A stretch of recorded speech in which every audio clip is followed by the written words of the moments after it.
headmaid's stern words echoed in her mind. The boss has a short temper. Don't make any mistakes. Her trembling hands balanced the tray laden with 𝐒𝐤𝐚's breakfast.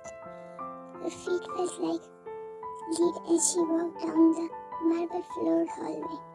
𝐒𝐤𝐚's angry growls growing louder with each step. Today was her 5th day and she hadn't known who her employer was until this morning, and now the thought of serving a man with such a terrifying temper made her stomach churn. As she entered the dining room, Wine kept her head low, her eyes fixated on the tray. 𝐒𝐤𝐚's voice, sharp and commanding, filled the room as he, for a seemingly minor mistake. Why is this so late? I have been waiting for 3 hours. She didn't dare to look at him. Her limbs felt weak and her fingers gripped the tray tighter to steady herself. She approached the table, her steps hesitant. Just as she was about to place the tray down, a bark startled her. She gasped, her eyes widening as a large dog darted into the dining room. The sudden commotion made her hand shake, and before she could steady herself, the tray tipped. The plates of food crashed onto 𝐒𝐤𝐚, staining his crisp white shirt. Horrified, Wine jumped back but ended up stumbling into him. Her small frame collided with his and she froze, unable to breathe as her heart pounded in her chest. 𝐒𝐤𝐚, taken off guard, glanced down at her. His gaze shifted from the trembling girl to the dog and back to her. Just as his mouth opened to bark out an angry retort, he froze. His sharp eyes softened as recognition dawned. Her. It was her. Sir, are you alright? His assistant exclaimed, rushing forward and grabbing the dog by its collar. The assistant's attention quickly turned to Wine. What is wrong with you? Are you blind? Look at this mess, and you jumping onto the boss like. Wine swiftly moved back, realizing her position. She lowered her head embarrassingly and barely standing on her feet. Enough, 𝐒𝐤𝐚 growled, his voice low but dangerous. Peter immediately went silent, his face pale, while Wine was no different from him. The headmaid arrived, summoned by the commotion. Peter passed a death stare at Wine and then at the headmaid Mona, his voice rising in anger. How could you hire someone so clumsy? Look at this disaster. Get out. They stiffened and made their way out. Not you. He grabbed Wine's arm. Mona and Peter glanced at them over their shoulders before scurrying out and praying for Wine. Wine's starry eyes darted around the room, her shoulders hunched as though she wanted to disappear. She took a step back and her lips quivered as silent tears rolled down her cheeks. Stop crying. 𝐒𝐤𝐚 ordered his stone frame. He reached for a napkin and handed it to her. Wipe your tears first. Her shaking hands took the napkin as she quickly dabbed at her cheeks, avoiding his piercing gaze. What's your name? He asked, his voice softer now. Wine hesitated, then began to sign with her hands, her movements small and timid. 𝐒𝐤𝐚 frowned slightly, not understanding. He reached into his pocket, pulled out his phone and handed it to her. Type it. She nodded quickly, her fingers flying over the screen. When she handed the phone back to him, the message read, I'm Wine, the new maid. I'm sorry, I didn't mean to mess up. He took the phone and stared at her for a long moment, his dark eyes taking in every detail of her face. She fidgeted under his intense gaze, her nervousness evident in the way she shifted her weight from one foot to another. Then let out a deep sigh and ran a hand through his hair. Without another word, he turned on his heel and walked out of the room, leaving Wine standing there clutching the napkin, her heart pounding in her chest. Time skip. After some time, 𝐒𝐤𝐚 ordered Wine to make and bring him coffee. Now Wine's fingers fumbled as she prepared 𝐒𝐤𝐚's coffee. The headmaid's warning replayed in her mind like a haunting refrain. You're lucky he hasn't done anything yet. There was a maid who touched his blood-stained handkerchief against his orders. No one knows what happened to her. His guards dragged her away. Be careful, girl. Her hands trembled as she set the cup on the tray, her helplessness tightening her chest. Why am I here? Why does this feel so suffocating? Wine took a deep breath, steadying herself before walking towards 𝐒𝐤𝐚's room. She hesitated at the door, gripping the tray as if it could shield her. Summoning all her courage, she knocked. "Come in," his deep, serious voice called. Wine entered hesitantly, her eyes darting around the room. She found him lying on the bed, his arm resting over his forehead as he stared at the ceiling. Sensing her presence, Then sat up. His intense gaze met hers, and Wine's heart skipped a beat. She hurried to place the coffee on the table, pulling a small note from her pocket and setting it beside the cup. Her apology was written. "I'm deeply sorry for my mistake earlier. It won't happen again." Sam glanced at the note before setting it aside. His focus shifted entirely to her. Wine's breath hissed as he rose from the bed, his tall figure casting a shadow over her. His eyes softened with something she couldn't place, but it made her feel even smaller. He stepped closer and instinctively she backed up until her back pressed against the wall. "Stop," she signed quickly, her hands trembling, but he didn't seem to notice or didn't care. Suddenly, Theo's arms wrapped around her, pulling her into a tight embrace. Her eyes widened, her body stiffening as his face buried into the crook of her neck. "Where were you?" he murmured, his voice thick with emotion. "I have missed you so much." Mine felt his warm breath against her skin, and before she could react, his lips grazed her neck in a tender, lingering kiss. Her breath hissed, and she pushed against his chest weakly, her mind screaming in fear. "Stop," her actions tried to say, but he wasn't looking at her hands. He pulled back slightly, his hands moving to cup her face, his thumbs brushing away the tears as his dark eyes searched hers, filled with longing. He leaned in, his lips inches from hers. Wine turned her head, but at the last moment, tears streaming down her face, Them froze, the reality of her fear hitting him like a cold wave.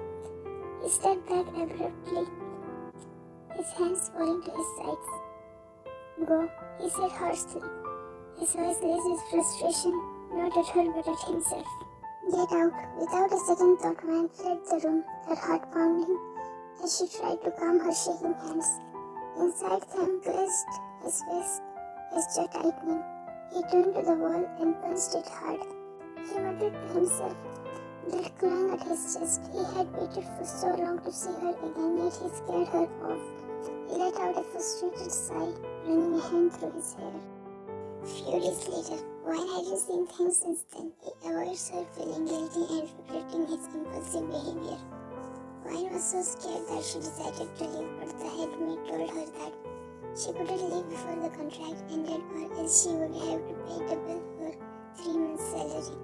She also told her that they must have been drunk, as there was some girl whom he loved endlessly, but she had disappeared, and ever since he has become like this. Wine also thought she had smelled alcohol, and now Thane was avoiding her, so she was at peace. Now the soft hum of evening filled the servant quarters, but Wine barely noticed as she immersed herself in the book. The world outside seemed distant, her thoughts absorbed by the dark romance she was reading. A soft knock on the door went unheard, followed by a moment of silence before it creaked open.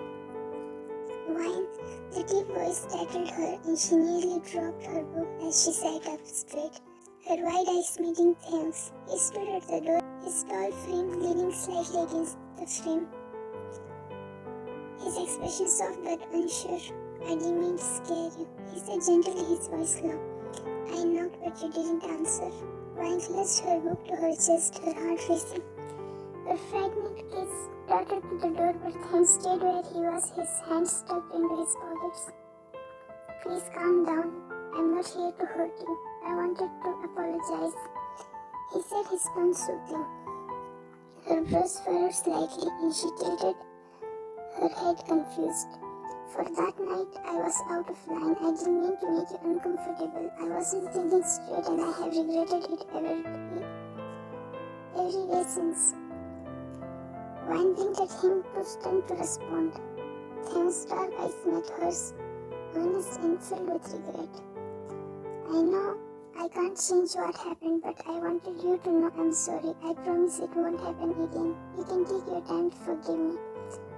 She bit her lip, her hands moving instantly to sign It's okay, let's forget the past, but she stopped midway, realizing he wouldn't understand. 𝐒𝐤𝐚, however, caught the unfinished gestures and smiled. Go on, I can understand. Her eyes widened in surprise and he chuckled softly. I have been learning sign language these past few days for you. 𝐻𝐿's heart clenched at his words, warmth spreading through her chest. Even her family never tried to learn sign language for her. She finished signing her response. Her gesture was more confident this time. It's okay, let's forget the past. His smile grew, softening the sharp angles of his face. Thank you, he said sincerely. And since we are starting fresh, how about we become friends? Her eyes widened again. But after a moment of hesitation, she nodded, her lips curving into a small smile. Good. His voice held a touch of relief. He glanced around the room and noticed the book she had been reading. Reaching over, he picked it up and raised a brow. Dark romance. I didn't beg you for someone who would read this. 𝐻𝐿's face flushed crimson and she waved her hands quickly, trying to deny it. 𝐒𝐤𝐚 laughed, the sound deep and warm as he flipped through the pages teasingly. I thought you were innocent, but now I'm not so sure. She pouted furiously, shaking her head in protest, which only made him chuckle more. Closing the book, he leaned forward and gently flicked her forehead. Relax, I'm just teasing. The unexpected gesture made her giggle. The sound light and sweet, and 𝐒𝐤𝐚 froze for a moment, his heart swelling at the sight of her smiling face. Much better. He murmured softly, almost to himself. 𝐻𝐿 tilted her head, confused by his sudden change in demeanor, but he simply smiled, his gaze warm. Thank you for giving me another chance, he said, standing. I'll leave you to your book now, but remember, friends don't stay strangers for long. She nodded, her cheeks still warm as he turned to leave. Before closing the door, he glanced back one last time, with his gaze lingering on her. For the first time since she had stepped into the mansion, the fear didn't seem so heavy. Few days later, 𝐒𝐤𝐚 brought wine for shopping to make up for his mistake. Now 𝐻𝐿's attention was fixed on the mountain of shopping bags that 𝐒𝐤𝐚 was handing over to the guard. Her horrified expression made 𝐒𝐤𝐚 chuckle quietly beside her. She poked his arm, her hands moving in quick, frantic motions to sign. This is too much, I can't take them, please return it. 𝐒𝐤𝐚 smiled, gently motioning for the guards to take those bags to the car before turning to face her. This isn't too much, he said with a casual shrug. Just a few daily necessities, and if you don't accept them, I'll feel like you haven't forgiven me, or that you don't consider me as your friend. 𝐻𝐿's lips parted, her expression shifting into a worried frown as she tried to protest. She shook her head, signing hurriedly. That's not true, you're my friend. 𝐒𝐤𝐚 smirked, his eyes glinting with mischief. Then prove it by taking these. 𝐻𝐿 raised her hands to argue again, but his teasing grin stopped her. Instead, her cheeks flushed as he began mimicking her flustered gestures playfully, earning a reluctant smile from her. There it is, he said softly, his gaze lingering on her shy smile. Before she could respond, his phone buzzed. He glanced at the screen, his expression growing more serious. Wait here, I'll be back in a moment, he said, stepping a few paces away to take the call. 𝐻𝐿 watched him leave, her smile lingering, but before she could lose herself in her thoughts, a familiar voice called her name. 𝐻𝐿? She turned, her eyes widening in surprise as Alan approached her, his cheerful grin lighting up his face. You came to the city and didn't even tell me. If I hadn't called your home, I wouldn't have known you were here. I could have at least helped you with the job, he said, his tone warm. 𝐻𝐿 quickly signed. You have helped me enough after the incident. I didn't want to burden you. Alan shook his head, his smile softening. It's not a burden, you know that.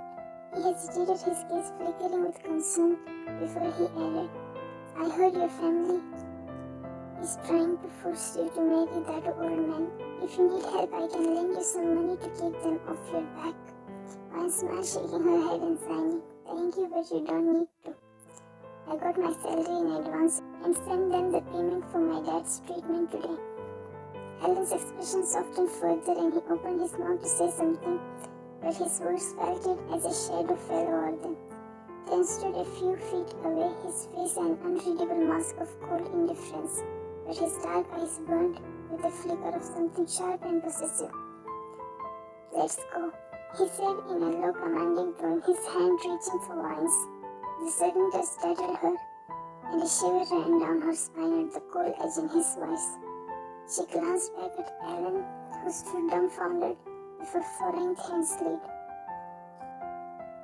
The car ride home was tense, the silence thick enough to cut with a knife. Soon they arrived and Wayne made her way to the servant quarters. Her heart felt unusually heavy, a strange ache blooming within her chest.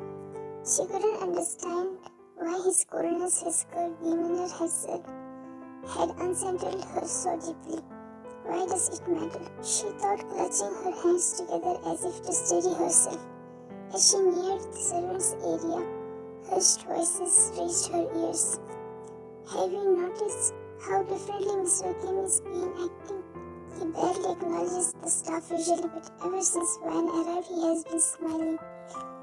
It's rare and so strange." Wayne froze mid-step, her breath hitching. "Do you think he has feelings for her?" the other maid asked curiously. A faint warmth spread through Wayne's chest, a flutter of hope she couldn't quite control. But before the feeling could fully settle, Mona's voice cut through. "Feelings? I doubt it. Maybe he pities her, poor thing being nude and all. He probably feels sorry for her, that's all. There's no way he could truly care. Besides, the only woman he's ever loved is that mysterious girl from his past."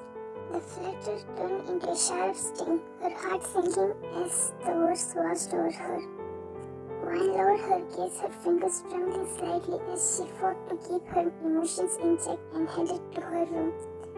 "I don't know, maybe he's moved on. Didn't you see how his entire demeanor softens around Wayne? His gaze, his tone, it's like he's a different person. I think he might truly care for her. Besides, he even keeps his dog in the backyard because Wayne is scared of it. Isn't it enough to prove he liked that nude thing?"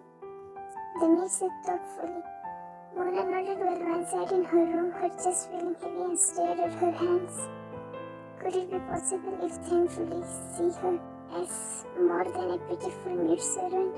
Is it possible that she could take that mysterious girl's place? Silent tears rolled down her eyes. Few days later, Wayne felt like Tim had been ignoring her since that day and was mad at her.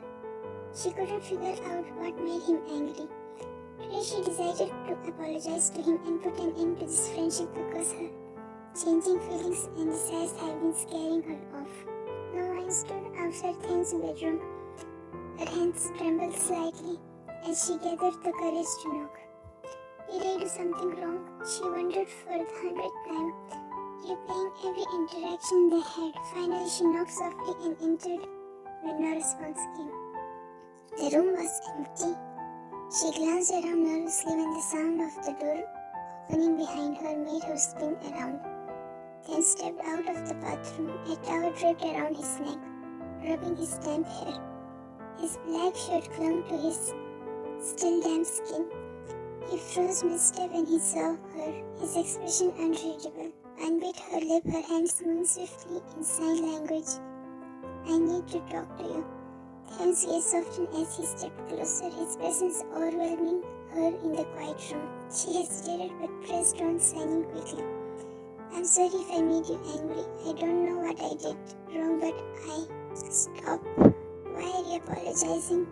If anyone should be sorry, it's me. I acted rashly," he said softly, cutting her off. Wayne stared at him, stunned. She hadn't expected this. Her hands moving instinctively. "Then why were you so cold and distant in front of Alan?" Tim's jaw clenched and he took another step closer, erasing the space between them. His eyes locked with hers, a storm brewing within their depths.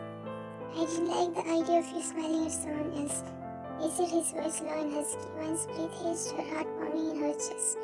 His words, his tone, it felt like he had reached into her chest and stolen her breath. Her shaky hands moved again. "Alan helped me a lot when I lost my voice. He was the one who helped me go back to the village. He's my friend."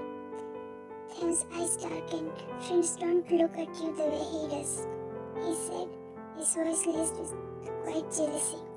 𝐻𝐿's mind went numb. She wanted to say, friends don't act the way you are doing. I might misunderstand it for something else. But she couldn't voice it. The close proximity made her pulse race, but before she could react, he stepped back, running a hand through his damp hair in frustration. You probably thought I was ignoring you these past few days. But the truth is I was scared. I thought I'd threatened you that night and I didn't know how to face you. He reached over to the bedside table and picked up a small package, holding it out to her. I got this for you to make up for everything. 𝐻𝐿 stared at it reluctantly and shook her head in denial. If you don't take it, I'll think you are upset with me. She passed him a glare and took it, making him smile.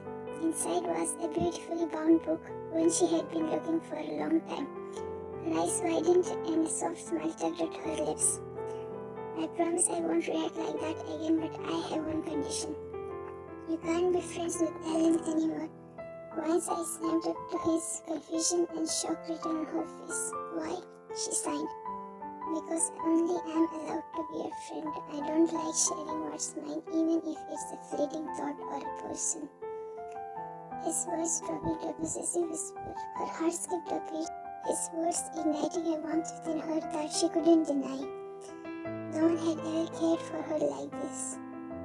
Made her feel so special. For once, she decided to be selfish. If being by 𝐻𝐿's side meant letting go of Ellen, then so be it. They were never so close anyway, and she had sped back to him. She nodded, signing softly. Okay. 𝐻𝐿's lips curled into a rare, genuine smile, and he flicked her forehead lightly. Good. 𝐻𝐿 couldn't help but giggle at his gesture. Time skipped. The study room was dimly lit with the faint glow of a desk lamp, highlighting the mess of papers and files sprawled across 𝐻𝐿's desk.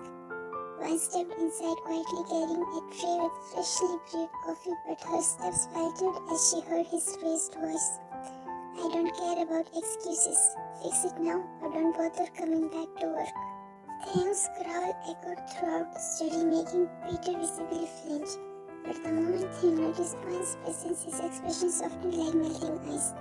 He gestured for her to come in.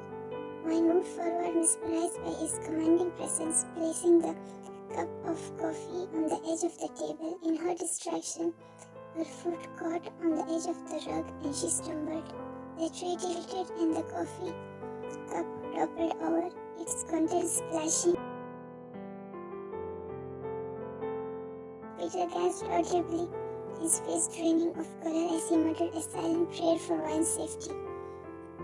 Everyone knew how perfectionist and impatient 𝐻𝐿 could be.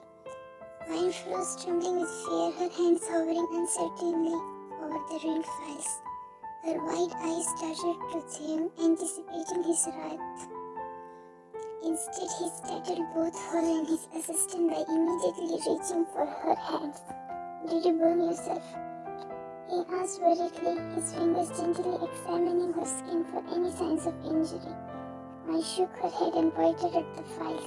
𝐻𝐿 cut her off with a shake of his head. Forget about the files, are you okay? Peter, still reeling from the shock, stammered. But sir, you have spent 3 sleepless nights on this project.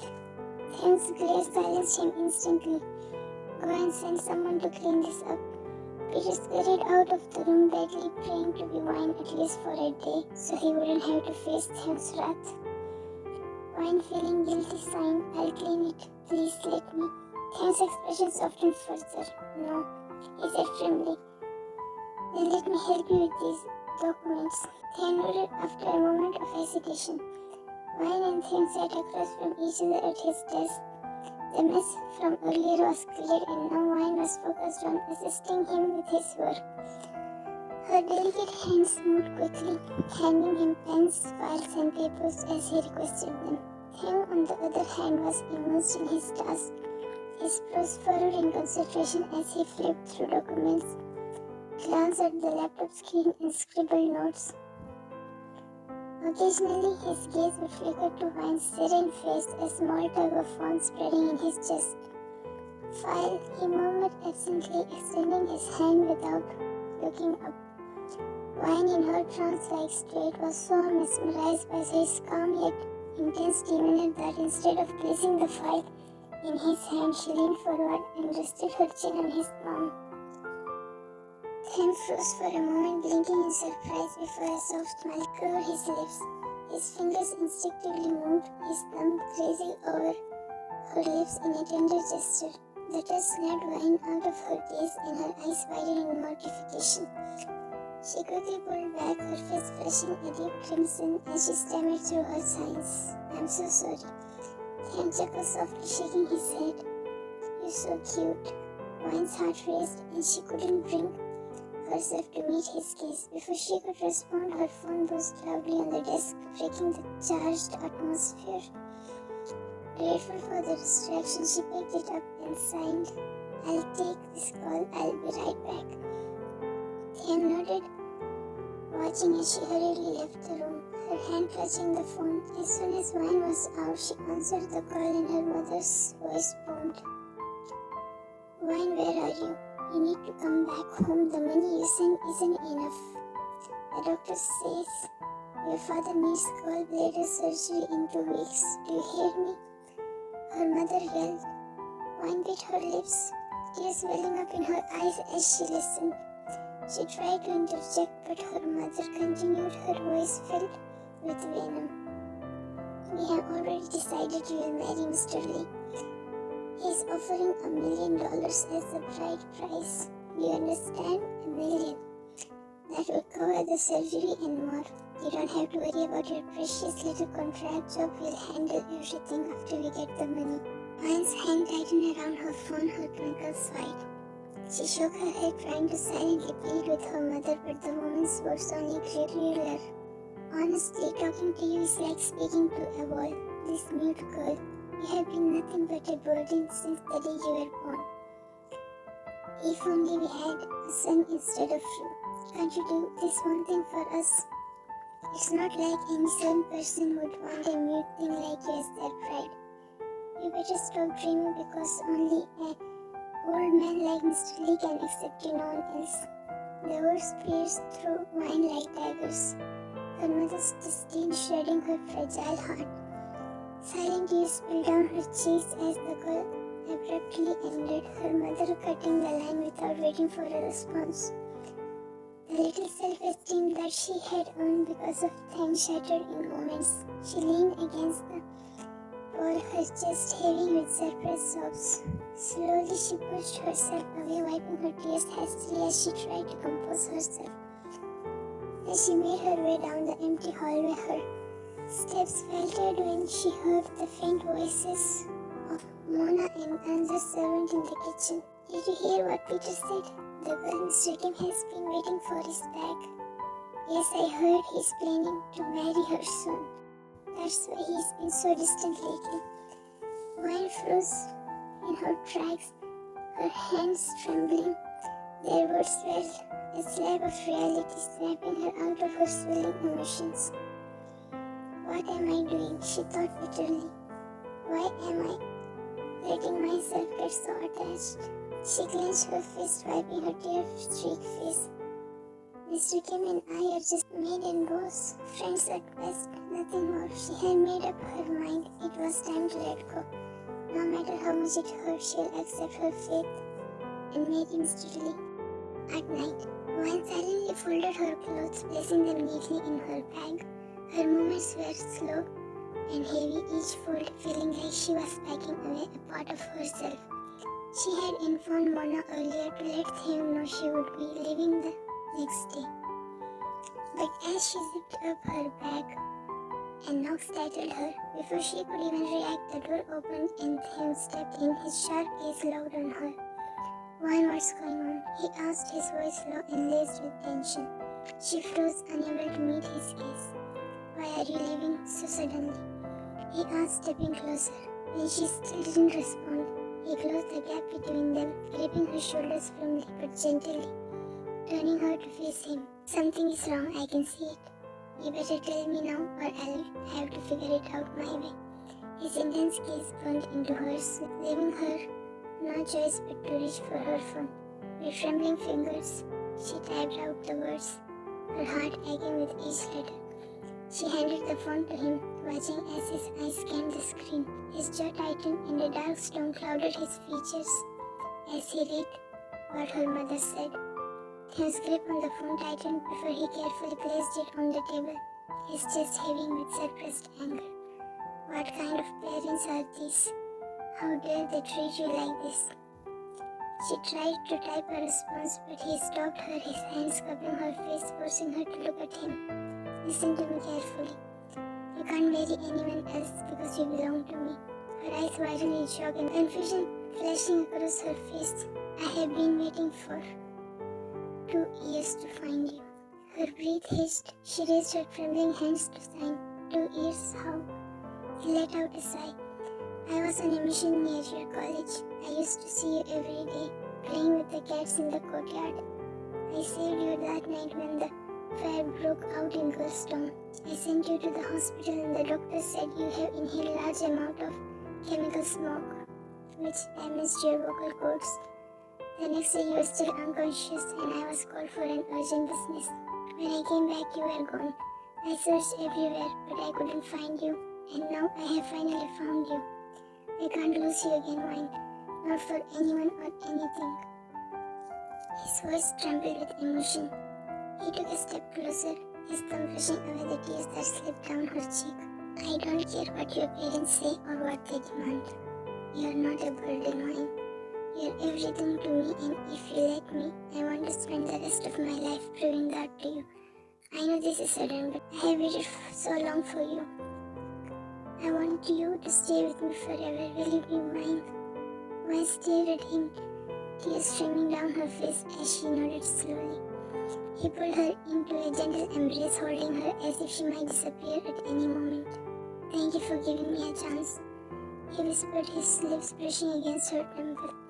Wayne buried her face in his chest. For the first time in her life she felt cherished, truly cherished. Tim pulled out as Wayne coughed. He sat her on the bed and handed her the glass of water. He sat beside her, while after drinking the water, Wayne raised her hands, signing cautiously. What about your family? Will they accept someone like me, someone who can't talk? Tim took her hand and chuckled softly. Who said you can't talk? You make so much noise when you're around me. Even without words, you say more than anyone could ever. Her lips curved into a smile, her cheeks stained with a faint blush. He continued, his tone growing serious. And as for my parents, their opinion doesn't matter. They separated when I was young and left me with my grandparents. I spent years longing for them, hoping they would come back, but they never did. And when I finally made something of myself, they suddenly decided to show up. His jaw tightened, but he forced a faint smile. Mine placed her hand over his. But it was too late. I don't need them anymore. When I wanted them the most, they weren't there for me. Now I have stopped caring. Mine's heart ached at his words. Her thumb gently brushed over his knuckles. Her gaze filled with silent understanding and comfort. Tim's tense shoulders relaxed and a soft smile broke through his hardened expression. You always do that, he murmured. Make me feel like everything will be okay. He leaned and pressed his forehead against hers. Why are your parents like this? They remained silent for a while, and then Wayne rose her hands. They value boys over girls. Some people are just like that, stuck in their backward thinking. He reached out, tugging a strand of hair behind her ear. You don't have to bear their burdens anymore. You're with me now, and I won't let them or anyone else hurt you again. She smiled gratefully, her cheeks flushing at his tender words, but then her expression turned serious and she quickly signed. I heard you disappeared some maid who touched your handkerchief. Is it true? Tim's brow out and a sly smile tugged at his lips. That? He asked, his voice calm but laced with an edge that sent shivers down her spine. That was your blood-stained handkerchief. She had no right to watch something so precious, so I locked her in the basement. Wayne's eyes widened, her hands flying up to cover her mouth. He leaned closer, his dark eyes looking with hers. You must stare at me like that. I might lose myself. He whispered, his voice dropping to a husky tone. Her breath hissed and her face turned scarlet. But then he chuckled. Relax, I let her out the day I saw you again. She got off easily. Wine narrowed her eyes, signing, You're scary. Then laughed, the sound rich and warm. Scary? Should I show you how scary I can be? He held her by the waist and pulled her close. Her cheeks burned and she shook her head furiously, which only made him laugh harder. I'm kidding, but if anyone dares to hurt you, I won't hesitate to remind them of what I'm capable of. He said, his laughter subsiding as he gently cupped her cheek. Her blush deepened and she tried to look away, but his thumb brushed over her lips, stopping her. You're too cute when you're flustered. He teased, his voice soft and affectionate. Wine covered her face with her hands and Tim laughed. Time skip. The grand hall was bathed in warm golden light filled with laughter, music, and the chatter of guests, celebrating Tim and Wine's wedding. Tim had been teasing her earlier, pulling her close and whispering playful comments about how she was finally his. Though he was holding her close and leaning into her ear. What's so interesting in there that you have been ignoring me? He pressed soft kisses over her jaw. Wine passed him a glare, tilting her head. Stop it, Tim. Everyone is looking at us and I'm not ignoring you. She whispered, her voice still raspy. Tim chuckled, stroking her cheek with the back of his hand. So the decoration, the guests, and the waiters are more interesting than your husband. He teased, his lips quaking into a smirk. She shook her head. Oh, no excuses. I think I deserve some attention, don't you? He inched his face closer.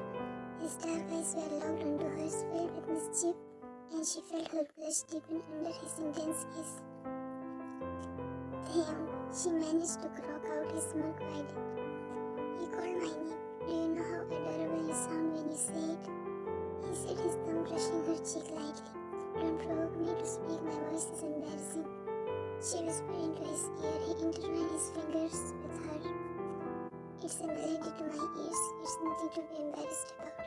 He murmured, leaning down to brush his lips against her knuckles. Wine parted her lips to speak, but someone called him. I think I must put an end to this even now. He said annoyingly. Wine chuckled. Don't even think about it. The dinner is still remaining. He pouted and walked away before pressing a kiss to her forehead. Wine stood with a smile when after a few moments his mom approached her. I'm Tim's mother. She introduced herself softly. Her guests scanning Wine. Wine smiled politely, bowing her head slightly. Her voice was quiet yet clear as she replied, It's nice to meet you. Before his mother could say anything further, Tim appeared beside Wine, his hand instantly encircled her waist possessively. His expression was cold as he said, Stay away from my wife. His mother opened her mouth to speak, but he cut her off with a glare. His voice sharp. I mean it. Without another word, he gently but firmly guided Wine away, his grip protective as he steered her toward a corner. Once they were alone, Tim leaned against the wall, pulling Wine close. His hands slid around her waist, his fingers playing with the delicate lace of her dress. You don't need to talk to her. She doesn't deserve to be here. I don't even know why she came. Wine tilted her head, her soft gaze meeting his. He looked at her, his gaze softened. Tim, I think you should forgive them. She covered his face gently, her fingers brushing against his jawline. Tim stiffened, his expression darkening. You are thinking like everyone else, he said bitterly, holding her wrist. No. I'm saying this because I don't want you to be in agony anymore. You have trapped yourself in this pain thing, and it's hurting you more than them. Her words struck something deep within him. He stared at her, his emotions flickering across his face. How can I just forgive them? After everything they have done, he asked quietly. My parents have done worse than them to me, but I forgive them. Not because they deserved it, but because I deserve peace. Some people won't change, no matter what we do, and if we hold on to that hurt, it will only make us like them. I forgave them so I could move forward, so I couldn't carry that bitterness in my heart. His gaze softened and his arms tightened around her. For a moment he said nothing, simply staring at her as if trying